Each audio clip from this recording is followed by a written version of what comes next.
Welcome, listeners, to the Bharatiya Janata podcast. We are doing a special episode today. It is just me. The other two are again missing, as is happening a lot these days. But I have with me Nilakantan RS. I hope he enjoys this conversation. He's the famous writer of the South versus North, the Great Indian Divide, or India's Great Divide. That first page of your book about like if a child was born in I've used that image so many times on like so many random moments on Twitter to especially to talk to our beloved Bhakts that I honestly, it's such a pleasure to have you here. So thank you. Thank you, Raj, for having me on, and I look forward to this conversation. And I must say, Mhm. the reason why I don't follow anybody on Twitter was because, I have been on social media now for 25 years. So I've basically fought with everybody on the internet, and so it gives me no joy to sort of see other people, and instead I just follow lists, and Yeah. there isn't enough time to read what people my favorite sort of tennis commentators, because I'm a tennis nut, and Mhm. my favorite writers in the New Yorker have to say. So why would I follow people that I constantly fight with? So I've just decided not to read them. So Uh, I do wonder like what is the feed like for someone who does not follow anybody. I don't know like what like must be either like a total mess or like really like peaceful. I don't if know. if I allow Elon Musk to give me Uh, my feed, it's a complete mess. But when I go mm, to the list that I have, which is mostly tennis and New Yorker writers, it's fine. Long years ago, we made a trip with destiny, and now the time comes when we shall redeem our pledge.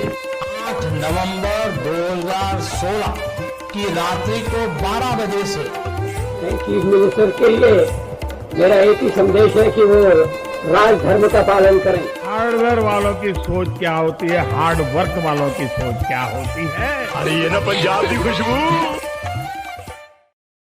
is trust in each other and the system a prerequisite for an effective administrative system, or is it the other way around, where an effective administrative builds trust? What would you kind of think about it? So Mhm. okay, so I Mhm. think we need to set the the context even. I Mhm. think we need to dig deeper into it, Mhm. right? Because this idea, the the the end of your question is Yeah. essentially an academic one, which is what is the cause and what is the effect, and how do Yeah. we isolate cause from effect? Yeah. Now we can, Mhm. both of us have studied enough complex mathematics to sort of write a paper on that, but we're not going to do that because we don't have sufficient data, right? Yeah. and Yeah. therefore the real, Mhm. I mean, just like you have this anecdote of people coming in and doing Mhm. this in, I don't know, I guess 2024, 25 current times, right? Like, I will tell you this, right? When I went to America first as a grad student, this was 2002. Mhm. At that time, I had, friends, acquaintances, Mhm. significant others, and these people happen to be from the deep blue Mhm. south of America, Uh-huh. right? And once I went grocery shopping with them, and back then, self checkout was relatively rare, right? Yeah. But I went grocery shopping, and then we went somewhere else, right? Like to a restaurant, something to eat. Now, my friend's dad also happened to sort of come with us, right? So my friend, she said, well, we just did grocery shopping and we have to go to the restaurant. Is it like, what do we do? Should we go Mhm. home for the trip? And, without sort of batting an eyelid, her dad said, this is food. If somebody's going to steal it, then they probably need to do it than you. So, like Mhm.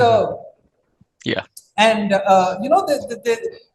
it's the ugly American is one Mhm. version of it, which is what I grew Mhm. up reading in the 90s.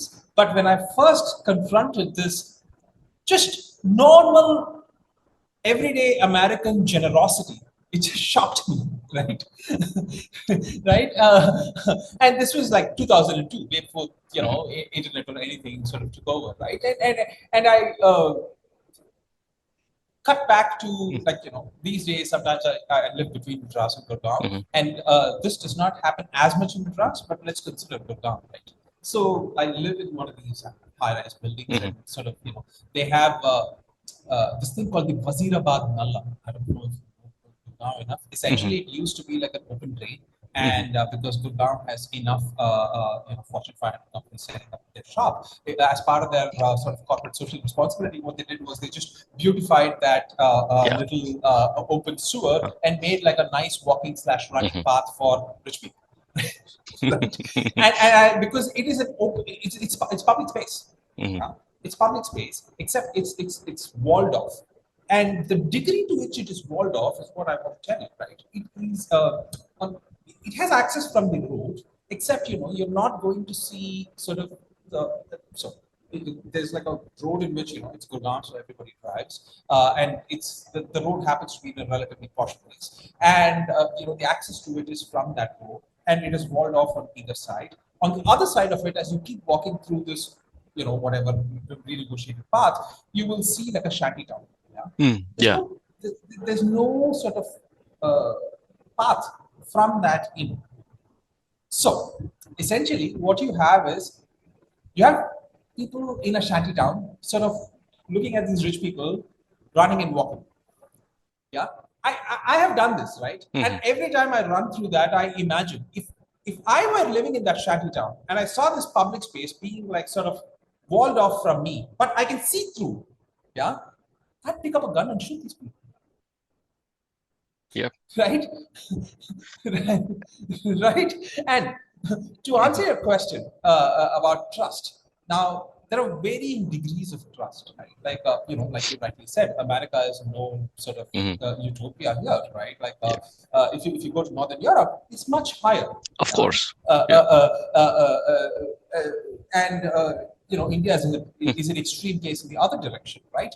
Now, and within India, that's what's interesting, right? Like nobody is making the argument that my hometown of Madras is like anywhere compared to Helsinki. Yeah, it is not, right? But if you compare Madras to Gurgaon, like how do I say this? Madras sort of nobody's pretending that we are egalitarian at all, but we'd like to pretend that we are egalitarian, and we don't make our structures of civic amenity such that it is explicitly sort of discriminatory. Whereas in Gurgaon, the civic infrastructure is almost built assuming that there is a second-class citizen. You know what I mean? And again, I just want to make sure that people of your podcast don't come up. Oh, I have been to Madras. It is terrible. Yeah, it is terrible. But the difference is that there is a pretense. The absence of pretense is the extreme, right? And the second thing I want to mention here is that once you start having this, right, what happens? If you sort of, and this is creeping into places that I think are slightly better, such as my hometown and other parts of Kerala, Tamil Nadu, Karnataka as well, which used to not be, which is this extreme sort of middle class obsession with this quote-unquote safety. Now, take this Wazirabad Nalla. You have essentially othered the people in the shanty town. If I'm thinking, if I were them, I'd shoot you people, and that is the degree of othering. And then what do? You sort of withdraw into these enclaves of gated societies, and sort of have this extreme obsession about safety. Yeah. So it's like to answer your question. Forget the interventions of the state. The mental makeup of the middle class in terms of wanting to sort of differentiate itself, either in terms of class or caste or some combination thereof, is resulting in this extreme othering. And they also know that numerically, a French Revolution-like situation is not far off. You are going to end up with this extreme mistrust, right? It's not rocket science, right? Like the reason why Helsinki or like if Helsinki, if you go to sort of parts of rural Finland, I've not seen lots of rural Finland. right? Maybe there are problems with crime, but I've not come across it, right? It's true for Sweden. It's true for, even Copenhagen, a city with like relatively sort of, they steal bicycles. I don't think they steal anything else in that city, right?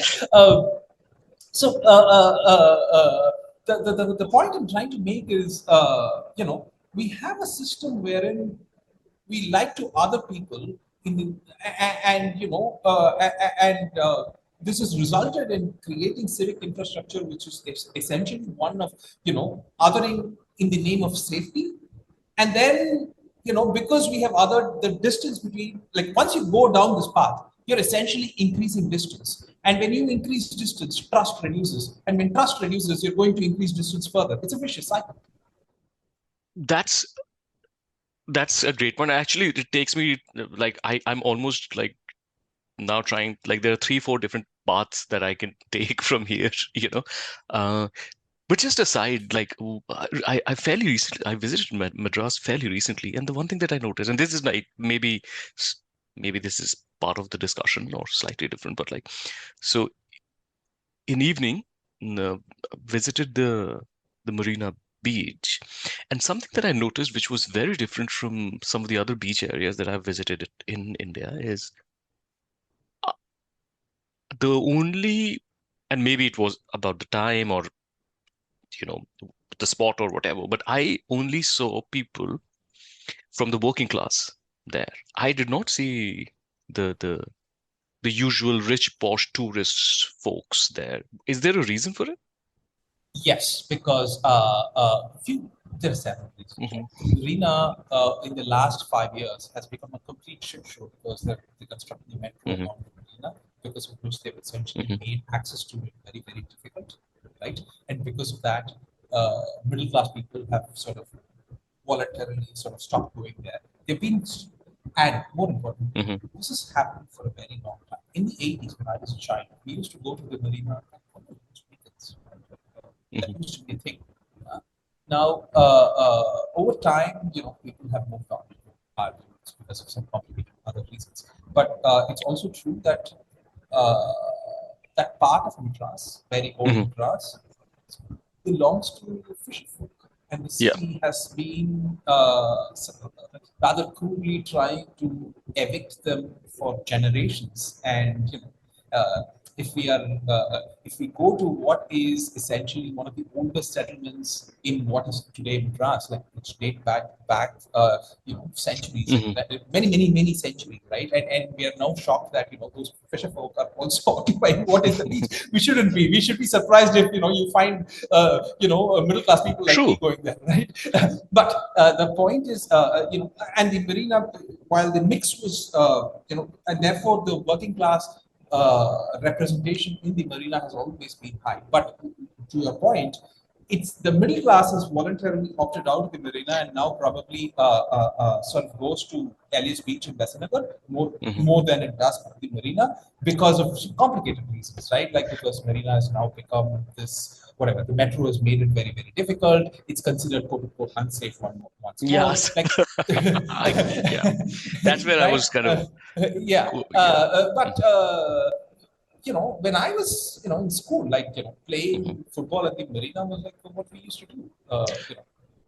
So when we were talking about Wazirabad and when we were just talking about the general distrust that is being built into the system, and maybe this was not the way you intended it to be, but at least when I was hearing you, I felt that a lot of this distrust is new, maybe post liberalization or something, but that's not true, right? The But system, we have been like that for a while. The Marina Beach example kind of says that, isn't yeah, it? Yeah. absolutely. Yeah, like I said, Mm. we've always been like a society that has trusted.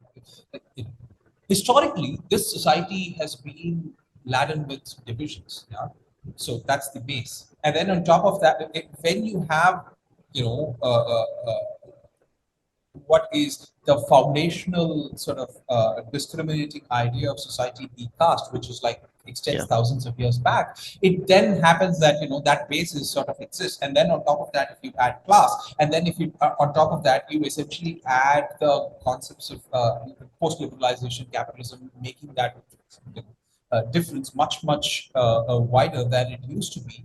It's a potent mix, and therefore, and not to mention, these people have now gone and seen blinky buildings. So like, if you open Twitter and see the number of people who sort of mistake blinky buildings for Oh yeah, development. my God, yes. Yeah. And when a politician has to contend with an electorate which sort of assumes blinkiness in buildings is development, you have a potent mix, right? He or she has no options but to do random shit like the Wazirabad Nala, right? Because it's considered development. That's our right? idea of development. Yeah. Yes. Now, and therefore, the state machinery sort of co-opts this idea, and then that exact idea results in these people sort of, excluding themselves at the cost of others. Those people are then like, looking at these people and being othered even more, and hopefully, having fantasies of violence that are, like I would have if I were them. Now, exactly people like me can clearly sort of look at their at least imagine their mental model and think, if I were them, I would have that, and therefore your guard is even goes up even more, and therefore you probably want to do this even more, and then whatever, some fancy American company and comes in and pays you like, I don't know, like a obscene amount of money in what is an ultra poor country, and therefore you have more to lose. So it's just and the people whom they're going to take for paying this obscene amount of money comes from a very thin layer of society which already is in this Wazirabad Nalal running. So yeah. So now kind of making it a little more kind of macro, I guess. I don't, but like someone like Fukuyama says that high trust societies have also have better economic outcomes due to lower transaction cost and stronger institutions. So in your view, do you see this replicated across Indian states? For example, the welfare system, however it is in say Tamil Nadu, is it effectively always going to be slightly better in terms of outcomes compared to UP or Bihar simply because of the degree of trust that these societies have? Well, the answer is yes. And it's but I need a long answer. No, go on. Yes, and Yeah. because Yeah. Prerna Singh wrote a wonderful book. It's called Subnationalism. So essentially, she did the analysis and basically said, if you take societies like Tamil Nadu, wherever the degree of subnationalism is high, and the states that she gives as examples are Punjab, Tamil Nadu, Kerala, and to a certain degree Rajasthan, which is surprising, but it is, right? These are states with relatively high degrees of subnationalism, right? And when the subnationalism index is higher, it essentially, it's a fancy way of saying people think of themselves as kind of sort of upbeat, right? Now, when they think that, public policy is not seen as a zero-sum game, right? A classic example of this that she gives in her book is the midday meal scheme, right? Because at that point, what happened was, it's a fun story, which is that, the midday meal scheme goes back 100 years, right? Like the first iteration of it happened in the colonial administration after the Montague Chatfield reforms, right? Like, and it sort of had like 1923-24, it had a 2-year run. And the reason why it sort of ended then was because the colonial administration did not have the heart to give so much money. The second iteration, and that was only for the Corporation of France. The second iteration of it was in under 1956 under Kamraj, wherein again, like that model had like a revenue sharing, or rather the burden of expenditure was shared between the state and the local bodies, and therefore it was uneven, and therefore it was not implemented properly, right?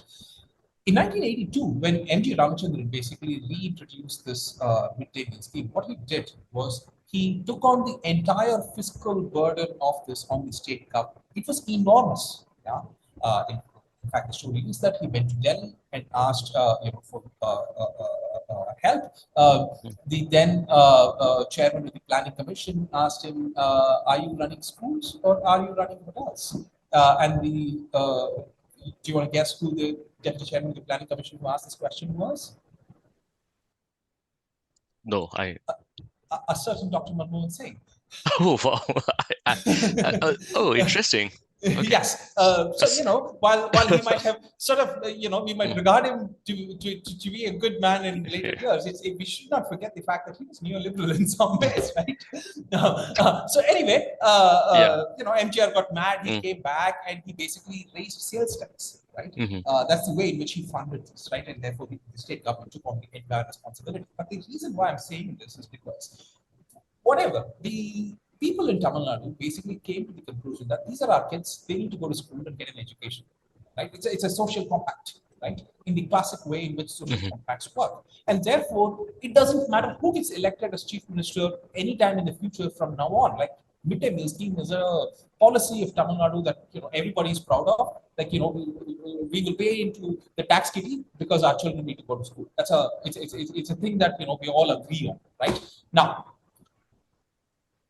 the same thing, if you go to Uttar Pradesh, and Prem Singh argues this, does not work. And the reason is that in states where the subnationalism index is not high, what happens is policy outcomes are seen as zero-sum games. Whereas in states with a higher degree of subnationalism, we are seen as good policy or bad policy for our kids, right? And when policy is viewed through the prism of a zero-sum game amongst various interest groups, be it Hindu-Muslim, various castes. So nobody is trying to argue that Tamil Nadu does not, is a post-caste society. It has serious problems of caste, right? However, in certain issues of public policy, that people do not view this through the prism of caste. Whereas in societies where subnationalism index is low, it becomes the primary sort of prism through which people view public policy. And when they start doing that and when they see this as a zero-sum game, no policy, especially when it demands sacrifices such as paying higher sales tax or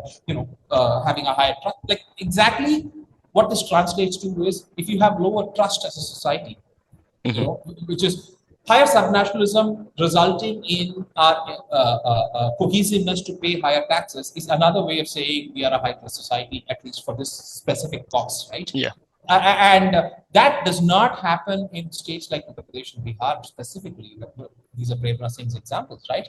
And if you go there, your ability to therefore implement public policy becomes that much more difficult, right? And to answer your question, yes. Now allow me. This is a great spot. I've been mulling over this, so allow me to phrase this point. I don't know. The reason I'm kind of thinking is I don't know how it will be phrased, but let's try. So we talked about West Europe and the trust there, and we talked about like provincial trust. Now in India, one of the things is obviously we have linguistic states, and then there's a Hindi belt, but this is my view, and I'm guessing you would agree, but let's see. Hindi is actually an artificially created language. There are many kind of languages that are all counted as dialects of Hindi, which could very well have been their own different languages, or Bhojpuri, Maithili, Awadhi, Bundelkhandi, whatever, right? And then we created these states.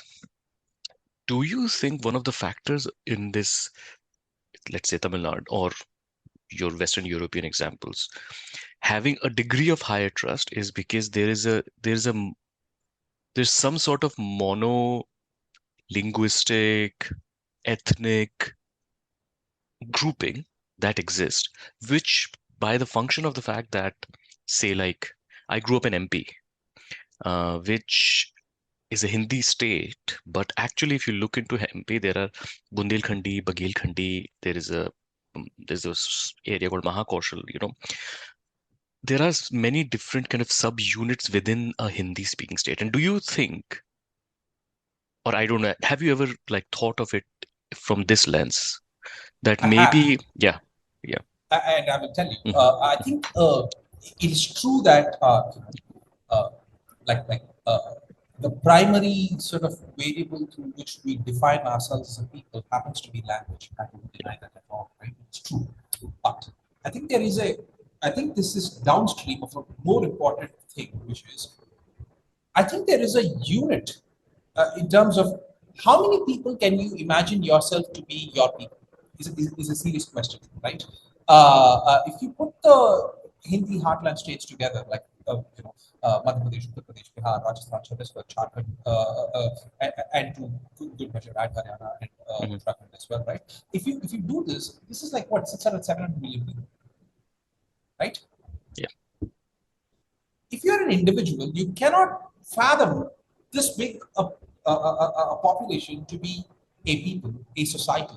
It's just too big, right? Yeah. And when your society, quote unquote, is too big, then what do? You A, have lower trust. B, probably have it's no wonder then that caste networks are important, right? Because it's a more contained version of it, right? Like we might have serious problems with it other ways, but like, hey, if it's an ancient form of like a local network in like what is otherwise 700 million people, might as well go there than, get lost in this low trust network, right? It's like, how do I say this? It's a problematic poisoning of the village well, but if there is no option, you might as well poison the village well and pour a little bit of water. Yeah. But does it not, again, assumption on my part, but I think I'm fairly accurate in assuming that you, much like me, would like to live in a borderless planet, uh, a planet where we all, as humans, kind of work toward kind of a general betterment of each other. Does it not go against this, what we just talked about, the fact that the smaller the unit, the better the possibility of trust, and ergo better the possibility of like, public service, public I good, actually whatever. disagree Yeah. with you on the idea of a borderless planet. What I think we need is, or rather, what I imagine is borders, yes, but peaceful borders. Like if you cross from I don't know Brussels into Luxembourg or Brussels into France, you don't even realize that you're crossing Yeah, the border true. half the time, right? You want borders like that, right? Or for that matter, American states are bad examples, but let's say from various places in again, China is again a bad example, but Germany again, a federal union where you can cross from sort of there are multiple subunits of Germany, and you can cross, and you realize that you're crossing the borders, right?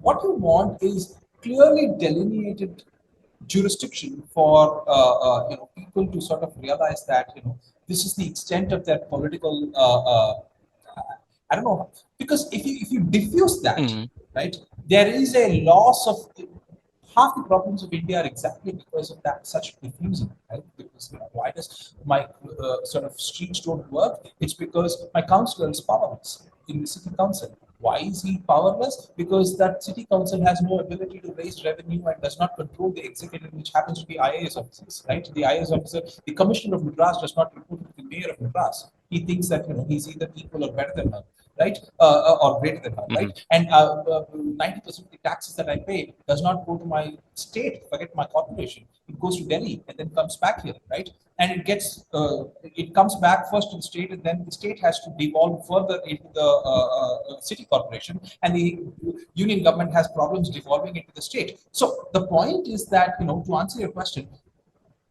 when the pyramid is inverted and we have clear, well-defined jurisdictions, and we as a people have a participation in that, that is the primary idea of a self-government, right? When that unit becomes too big, you are lost and you have no the number of levers that you have to pull in order for all of that to fall exactly in place, in order for that to sort of fix your street light, is impossible, right? And that is the reason why you need smaller units which are well-defined. And while the liberal idea of us sort of be wanting to move anywhere, live anywhere, Yeah. be anything, these two ideas should not be in conflict. Which is that yes, if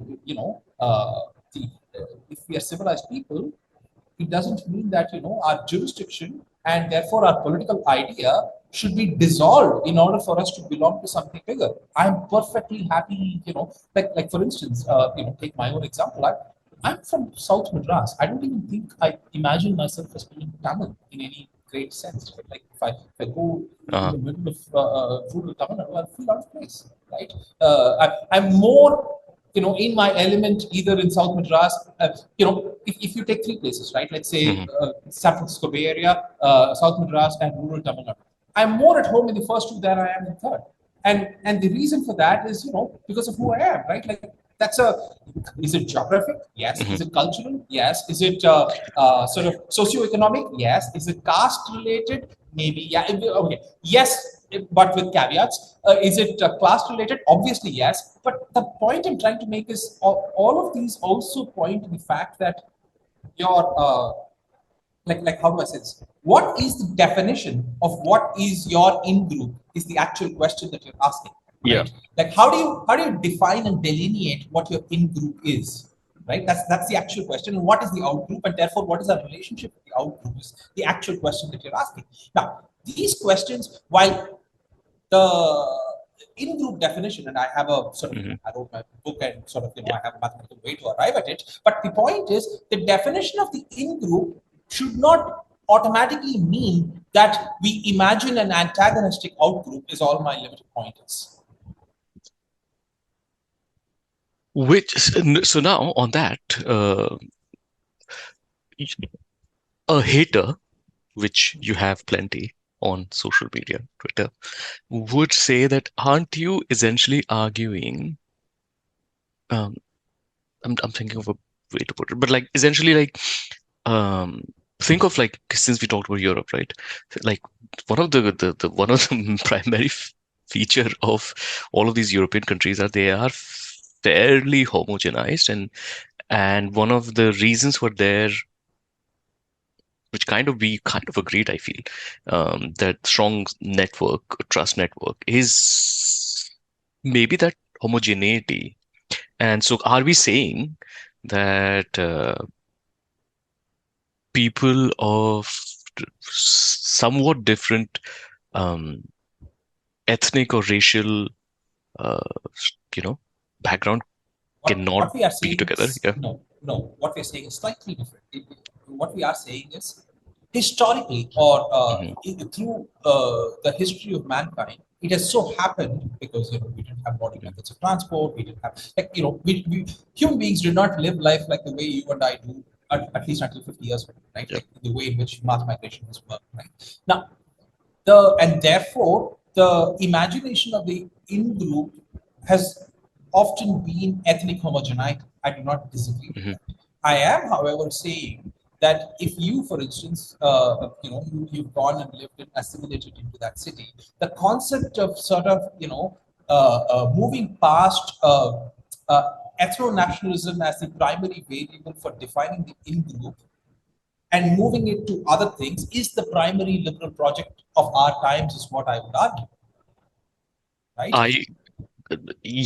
And that's a really nice way to put it. I think that kind of allows for a lot of kind of points to be made, ideas to be put forth. So I agree. At this point, so you've lived in the Bay, right? Interesting.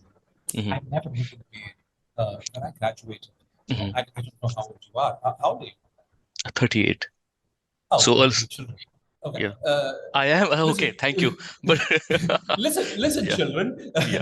Like when we graduated, I passed out of grad school in 2004. Yeah? And 12 for me. But yeah. Okay.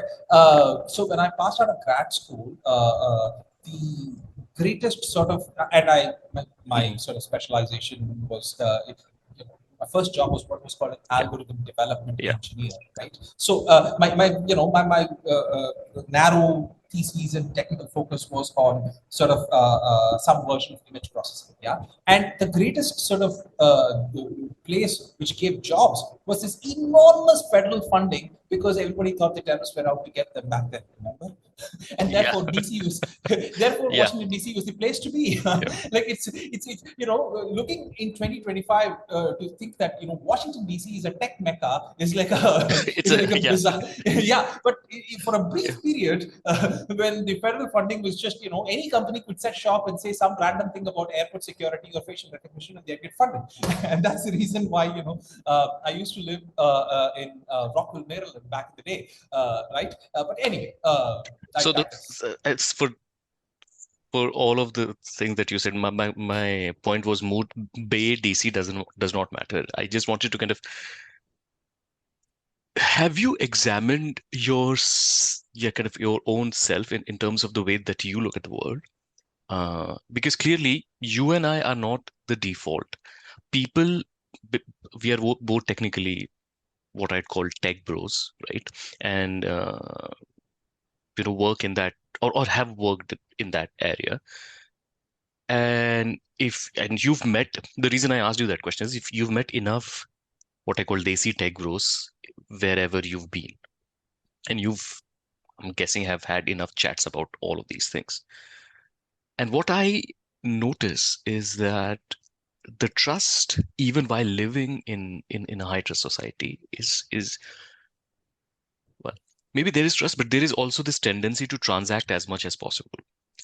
One of the lousiest example that I have in mind, it goes back to the grocery store, is when I was told, and uh, again, not data, but anecdote, but I've been told by a couple of different people when I started working in the US that, I mean, you go camping.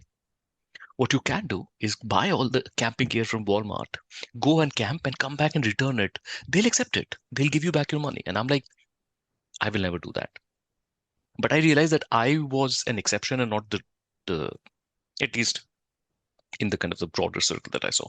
So the question, I guess, is have you examined your own self and why you have not been the default Desi Tech Bro version where everything is much more transactional in the world? Okay. So I used to think You like that. disagree, I think, but go on. No, Yeah. I disagree and not, right. I used to think like that, which is that every I don't know how it is these days, but back when I was a grad student and in my first few jobs, every Desi grad student and every Desi off the board in his first job used to think that he was unique, whereas all other Desis were cockroaches, sort of together, who sort of brought this third world mentality into the first world. Right. Somehow it's much like traffic, right? You basically think everybody else is traffic except you, True. right? And I realized we sort of have a confirmation bias slash selection bias problem there, which is that the asshole who does this is the guy who we talk about, whereas It is magnified in our mind. It's magnified in our mind, and there are enough nice people who don't do that, right? And the second thing that I also want to say is I think the mix of people who, and this is something I've noticed, right?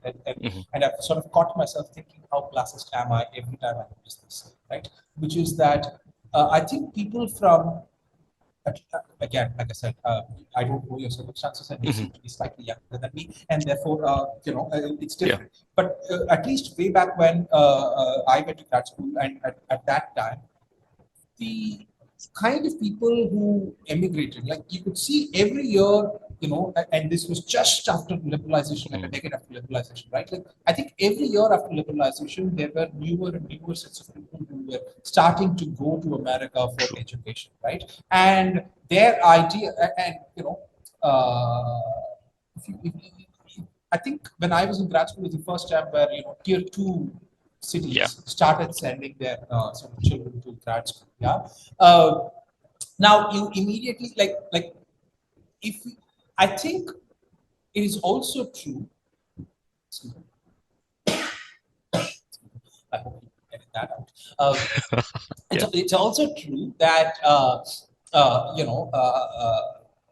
these two are correlated. We've discussed that we can't isolate cause from effect here. But once you have relatively high wealth, trusting becomes easy because the other guy doesn't need and you don't mind losing, right? Like so whatever, right? And therefore, I think as the social ladder goes down and down in terms of the ability for them to reach aspiration, I think that trust is a downstream commodity, so to speak, right? I think, and therefore, this is also sort of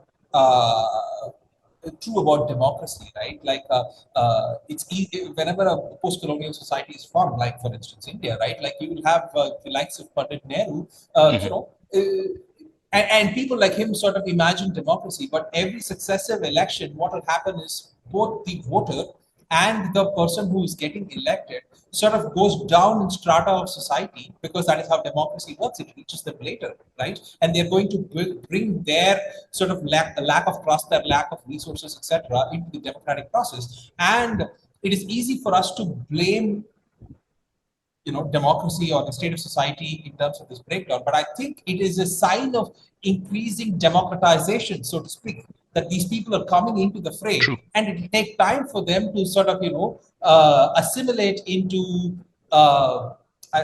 what's the non-classist way of saying this, please translate, like the more generally accepted way of the genteel way, right? Like Tamil has a very nice way. It's called Main Makkal, right? It can mean good people. It can also mean elite, right? So I'm sure English has some word equivalent thereof. But I'm just saying, like, when you basically take the subaltern and put them through, whatever the ladder of opportunity, and they've been subaltern for thousands of years because of prejudice, and you suddenly give them opportunity, and we have treated them in such bad faith.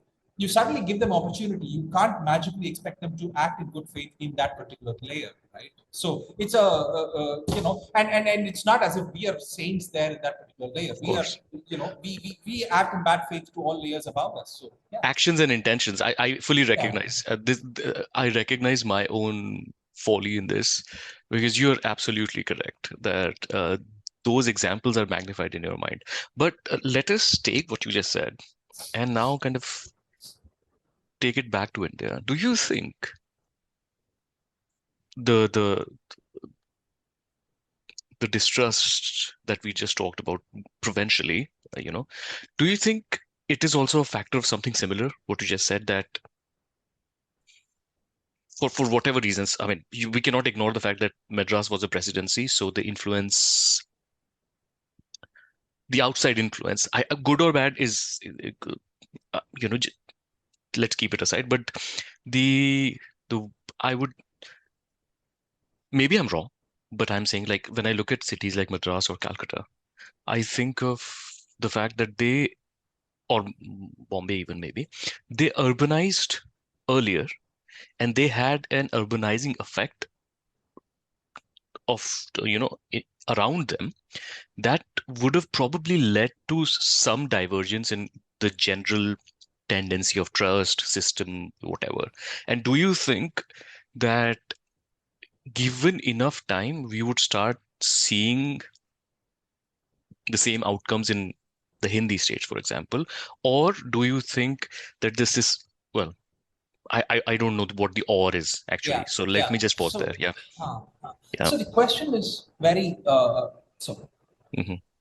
question that you're asking is humankind going to progress perennially upward, regardless of local minimas and maximas, in terms of its trust building exercises and whatever towards global flourishing, so to speak, right? The point there is that none of our horizons are that big, right? Like, do you consider French Revolution to be, a trust activity? Like, it's an important question, right? Like, and that particular society sort of was in a specific inflection point because of which they had a French Revolution. Now, the post-facto French Revolution, which resulted in Bonapartism, is that like a high trust activity? I don't know. So the point is that, at all points in time, you sort of, have, this dynamic moving up, and whenever people sort of, and given that at all points of time, regardless of how much movement upward there is, there will always be sort of stratification, and if that stratification sort of peaks a given set of people, and therefore they sort of descend into violence, and therefore you just prick that balloon and start at square one. It can always happen. Now, when that size is manageable in the medieval times versus imagine a French Revolution happening in India today. This is just unimaginable, right? Yeah, I agree. Now, which is why I think, you could both argue that the reason why we have low trust on the streets of India is probably because everybody is scared of a French Revolution, and therefore they might as well have low trust, which is like a low expenditure, whatever, compared to the massive whatever of a French Revolution. Or you could argue that this is building up to a French Revolution if you write it cleverly enough. It is. All I'm trying to say is it is very difficult for us to sit and say whether the low trust is sort of a safety valve or if it is a feature.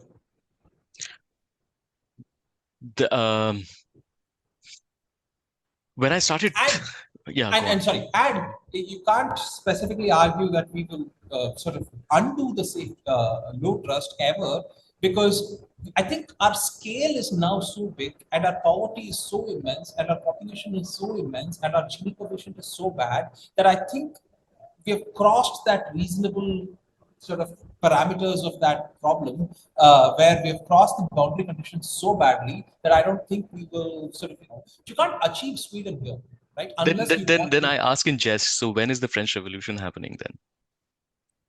Because then that's the other thing, right? So yeah. I think this will become one factor, but I think the Indian Union being unviable for multivarious other reasons as well will come into the frame, right? And therefore, when that happens, and the Indian Union does not exist in current form, and this breaks down into smaller sets of societies, maybe that is the point at which instead of a French Revolution, you sort of have like some version of a Soviet Union's collapse. Yeah.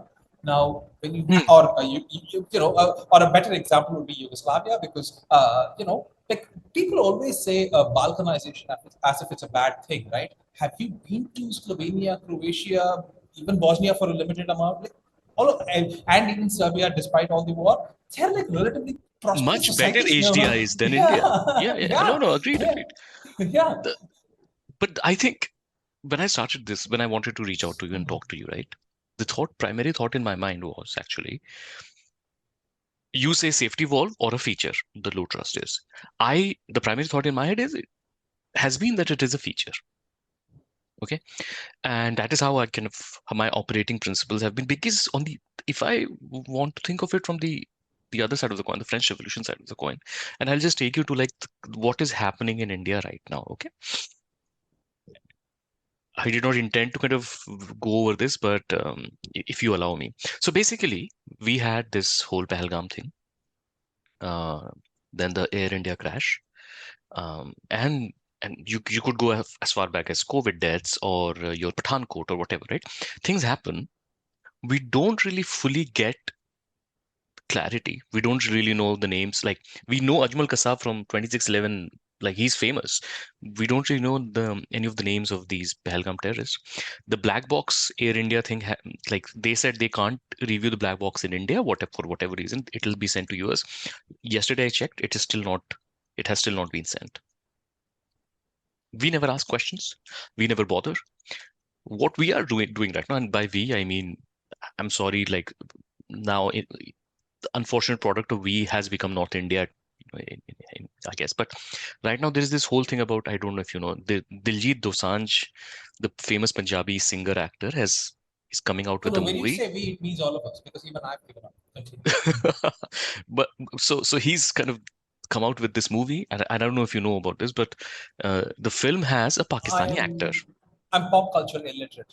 So basically the story is he's a famous, singer actor, Punjabi, and he's come out with a Punjabi movie, and it has a Pakistani Punjabi actor. And everyone is now boycotting Diljit because he's done that. And the thought that comes to my mind right off the bat is, this is such a dead society, and I'm sorry to use that phrase, such a dead society that you cannot ask legitimate questions to the people who are actually making policy and are actually in power, and all of your energy is invested in like boycotting Diljit. So how is any revolution going to happen in this society? So he's making a movie and people are boycotting the movie because that movie has a Pakistani actor. Yeah. Oh, okay. And that's the whole kind of the pop culture rage right now in India. Like the film, some association, some theater owners group has come out that we'll not let that movie be screened in our theaters, and then he was supposed to be in some upcoming other Bollywood film. Now that he's been removed from that film, so the general things that happen, and I'm like, I don't give a fuck. Personally, what happens? I mean, he has a lot of money. He'll be fine. But the thing is that really a legitimate area to ask questions, or like we don't, So I guess this is my question: is why are we such a dead society? Why are we so obedient when it comes to authority? And not right. Like I Hmm. think I would, Hmm. and actually, like I think I think calling the okay. Firstly, one of my pet peeves is calling India a society because it's multiple societies, right? But for this argument, we'll Yeah. assume that, we'll go with what you Hmm. say, right? Uh, like I said, it is obedient in the sense that either this or if I were in that shanty town walking, Hmm. watching me run, I would have picked up a gun. Now, given that those people don't, I wonder why. Is that Hmm. obedience, or is it because they have sort of That is why resigned this themselves? question also came to me, by the way, Yeah, because yeah, my yeah, yeah, original yeah. question was that they don't think like the way you think Yeah. probably about. So yeah, Uh-huh. sorry, yeah. Now the real question is,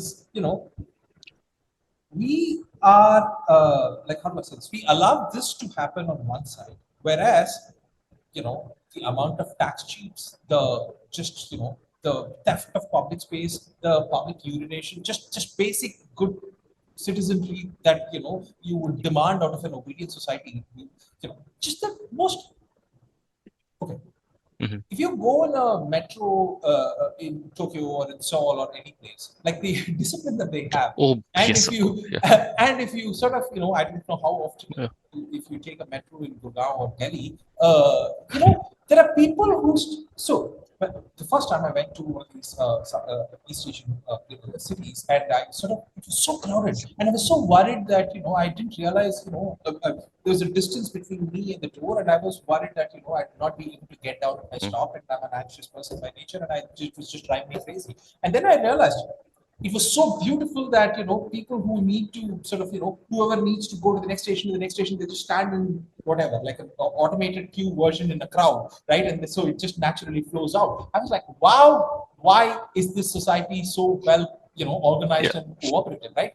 There are idiots in the Delhi metro. It doesn't matter. They'll get in at Gurgaon. Okay, they will get down at Kashmir Gate, which is the end, which is the other side of Delhi, and they will commute the entire distance standing at the door. Like it, it is mind-boggling. Like and stopping Hmm. everybody from getting down. Right? Like now, so what do you call that guy? He's obviously not obedient. He's So something I else, right? but I did not. So see, that guy is trying to get away with something. Get away. So no, maybe let's say public urination, right? Mhm. These guys. So when I say obedient, in my head, I mean obedient in terms of obedient to the quote unquote powers. It's not because if I'm publicly urinating or like creating nuisance in the metro, nobody is really. Modi ji is not going to come and chide me for it. I don't know if that is the right way to put it, but I basically, have a yeah. slightly Hmm. different take here, right? Which is that at least what was the greatest virtue that we were told when we were growing up, which is that never ever be a hindrance to others. That should be a like philosophy number one of your life. Like you do what you want, but as long as it's not a hindrance to others. The moment it becomes a hindrance to others, you have to then weigh how important it is, how just it is, whatever, all of these things, right? Now, it appears to me that uh, the low trust society that we have been talking about all this long essentially has resulted in, or like there's some correlation thereof, in that this is no longer the basic principle by which people live their lives, right? And therefore, it doesn't like the entire reason why people when you say obedient, I think what in their mind they are doing is not being obedient. What they are doing is they are sort of recoiling it in group to sort of against an imagined output, right? It could be Muslims, it could be Pakistanis, it could be somebody else, but I don't think they're being obedient. What they are doing is, well, I will sort of get behind my tribe in order to crush the other guy, and that my tribe is not being perfectly democratic as a whatever, like, the LT famously was like, whatever, authoritarian. It was not democratic, right? But as if you're Tamil and if you're getting like obliterated by the Sri Lankan army, you might as well like throw your lot with Prabhakar, right? That's a it's very easy and extreme to look at it like that. But in the scale of India, the average Hindu person in North India probably thinks some version of that, but like at a much smaller scale, right? So would you call that obedience? I don't know, because I'll give you an example, right? Back when the 15th Finance Commission sort of announced saying that they would take up the 2011 census data and not the 1971 as they were supposed to, as it has been happening historically, like a lot of people like me sort of raised a lot of noise, right? And then, well, it is vain on my part to assume that the Prime Minister's office responded to what I said, but enough people like me made enough noise that they were forced to respond, right? Now, they said we will take into consideration quote unquote demographic performance, right? Now, in a society, this is the opposite of what you mentioned, which is that why are these people so obedient? They should basically raise their voice, and in a democracy, if you raise their voice, this is the best possible outcome. Like actually, those in government actually respond to you, right? Yeah. Great. Let us, I said something, the Prime Minister responds, and basically whatever, right? Except if you see what has happened is that in the actual 15th Finance Commission's allocation ratios, what they did was they did take demographic performance. And if you sort of read only the report itself and don't go into the appendix, you will basically assume that they've done their job. Except if you go into the appendix, what they've done is they have scaled every factor, including demographic performance, by the population of every single state. If you take that and then do a correlation analysis with every state, you essentially see that the demographic performance, which is supposed to be a counterweight to the population of every state, is actually correlated with the population of the state with a correlation coefficient of 0.91. You might as well just have population, right? Now, the question then becomes, even if you sort of are quote unquote disobedient, do the job of an enlightened citizen in a democracy as he or she is supposed to, and do all of this, then if the government sort of does this, or the government sort of passes bills in parliament the way in which it does, which is why process in a democracy matters, right? Like the process is the way in which quote unquote disobedience gets formalized. Yeah.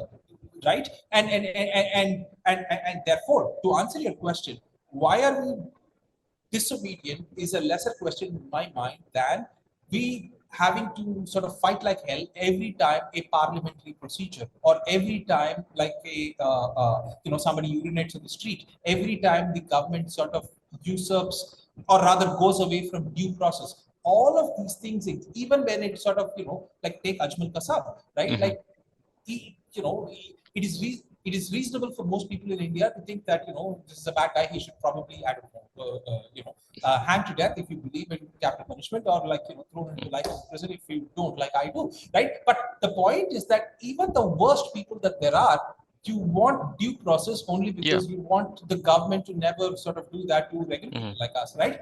Now, the problem becomes every time the government sort of does any of this, the cover the euphoria of that coverage goes away from the process related angle to the outcome related angle, and that I think is the actual breakdown, right? And I'll give you one more example here. Sorry that this is a long tangent, but if you see recent, like I don't know when this happened. I like I said, I'm pop culture illiterate. I don't watch movies because I have a complicated health condition because of which I can't watch movies. But anyway, point is that somewhere in the last 10, 15 years, it so happened that we started measuring movies by their box office outcome.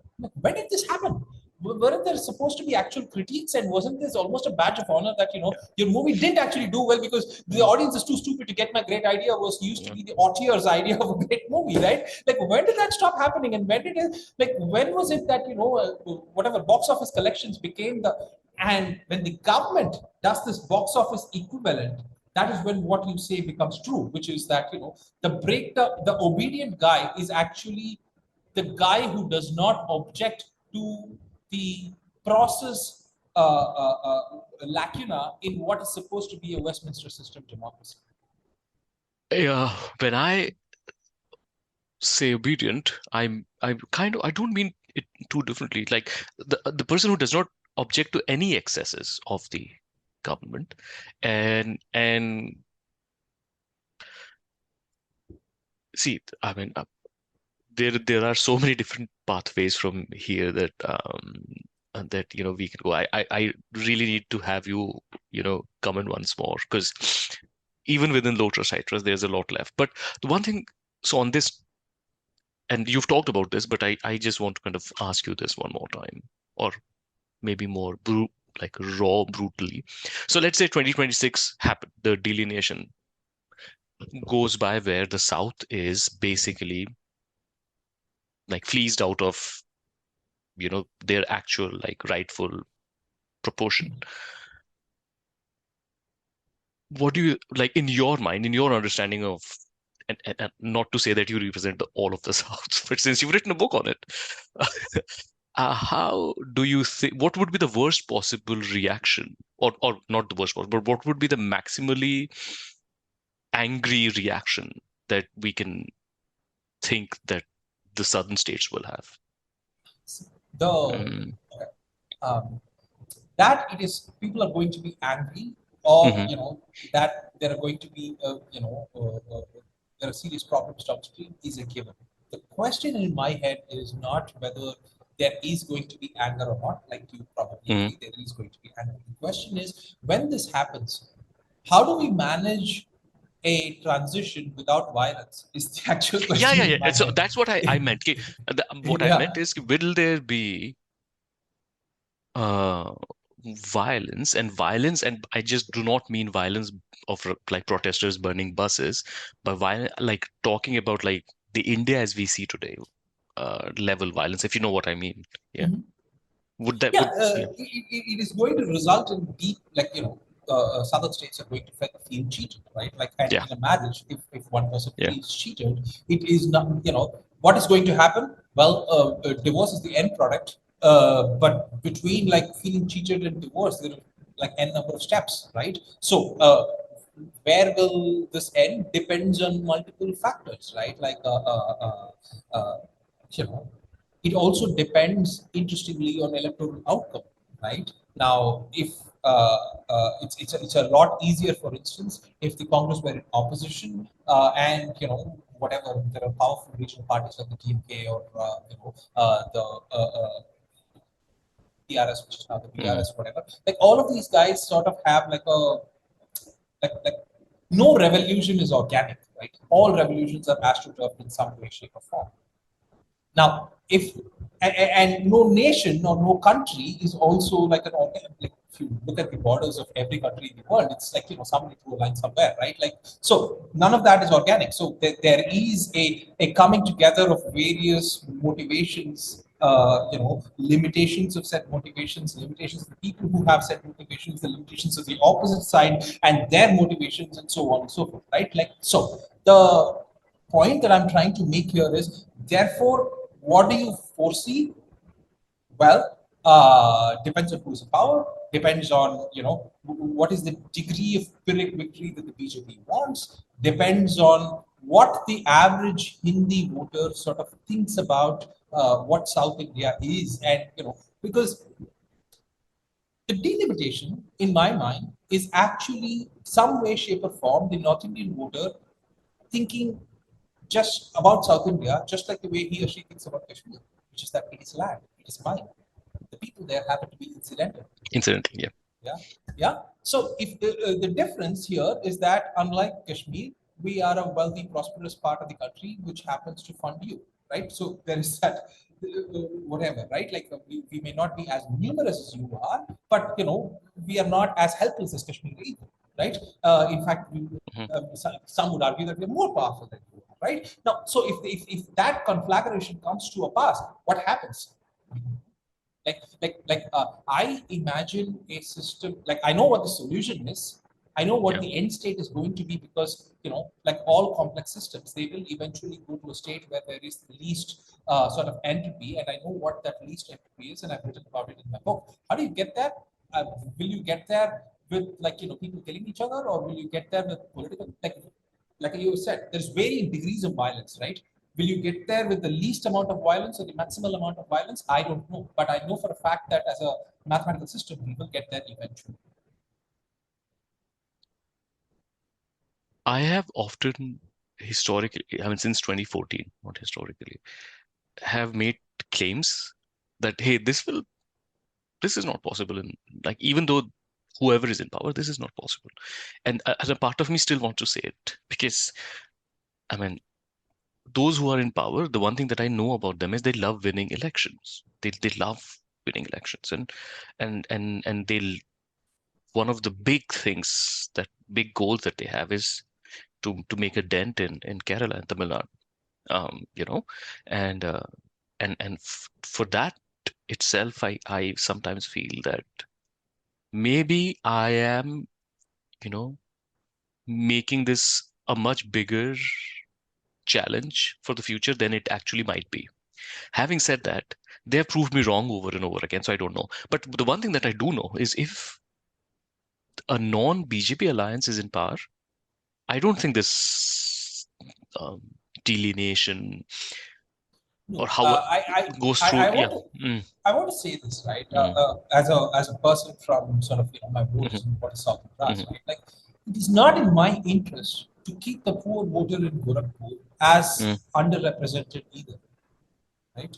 If I were to be an enlightened, like a child of enlightenment that I pretend to be, then I want equal representation for me and the voter in Gorakhpur.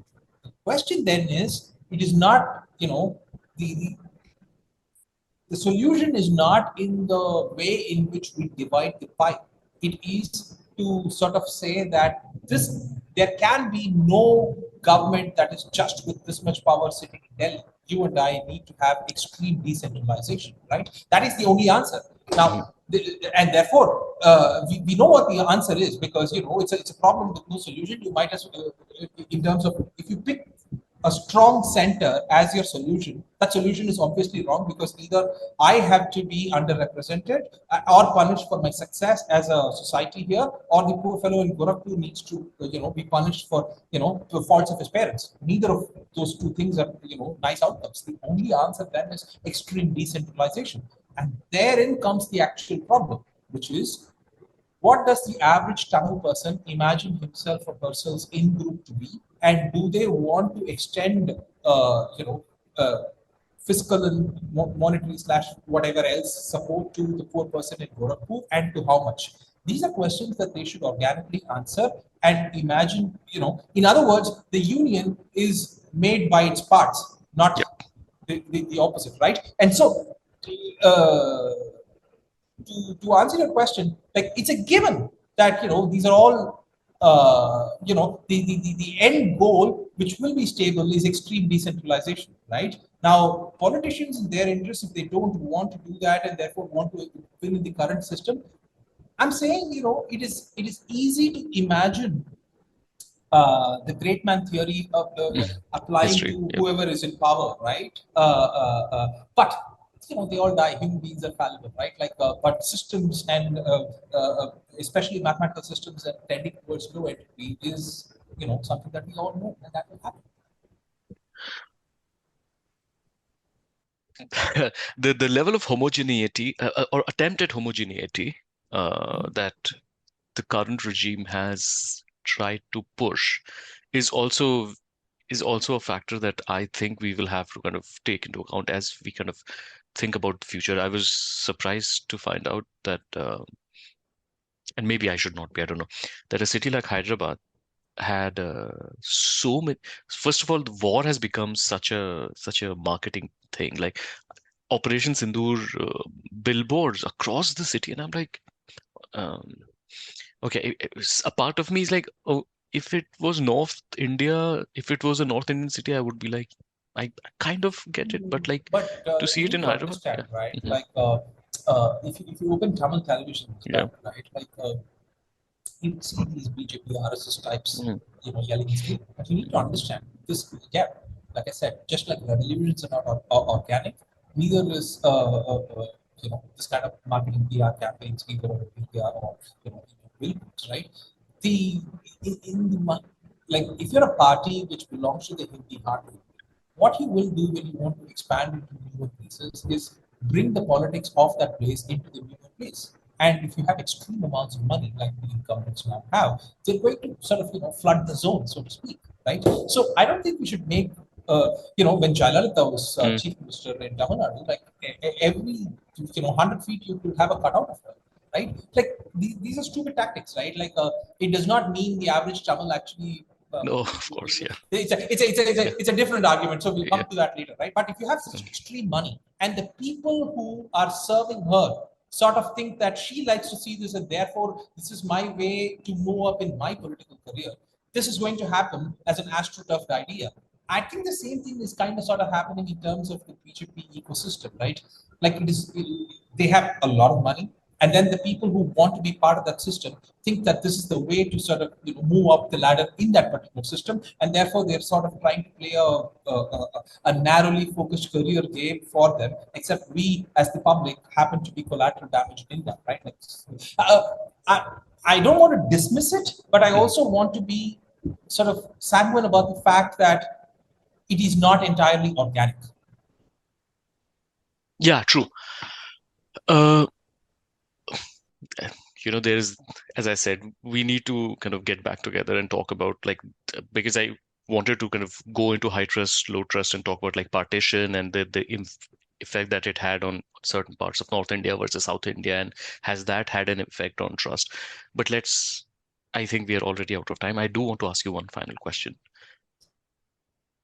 Why did you pick whichever is the recent book you're reading you picked, and has it been as you expected it to be, whichever it is? Okay.